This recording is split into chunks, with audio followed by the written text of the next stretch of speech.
Dear Nicola, I'm very happy to see you here, and I want to ask you, which are your expectations on post-2015 consultations? Well, Anna, firstly, I'm delighted to be here together to continue the conversation in Istanbul at the regional level that we've been having very actively in Chisinau in Moldova, where we're both based.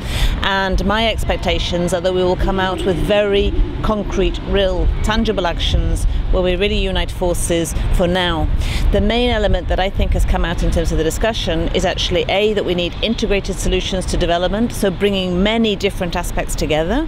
What does that really mean in practice in terms of how we act differently when we go back together to Moldova?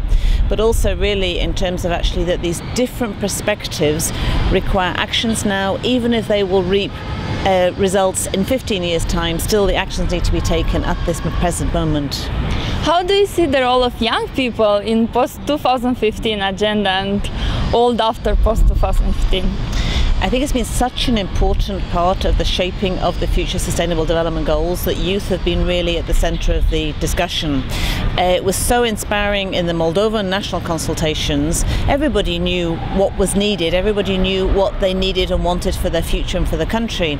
But it was the young people, such as yourself, who were coming out and saying, we want to be part of that, we are part of the solution. And I think you put it very nicely yesterday in your panel when you discussed actually that youth are part of the social partner and part of the main group that will really be able to take the Sustainable Development Goals forward.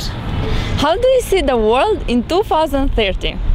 Well, I was reflecting yesterday, having seen a number of the youth voices, that I expect that a number of the people who are really taking the platform today will be tomorrow's political leaders, tomorrow's business leaders, tomorrow's leaders in terms of civil society, social action. I believe that we have to really get to the heart of why there are persistent inequalities.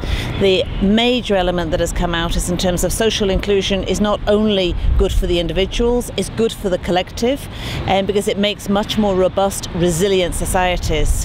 What I really have enjoyed very much in terms of how everybody is committed to overcoming these divides. We found it very much in our discussions in Moldova that the rural-urban divide was not just a concern for people who were living that rural inequity of opportunity, but it was also a concern for the people who were really quite okay in their own life and living in a city and everything was fine in their immediate circle, but they knew that the long-term harmonious development of the society really required the inclusion of everybody. Can you tell us 3 words about the world in 2030? Just 3 words?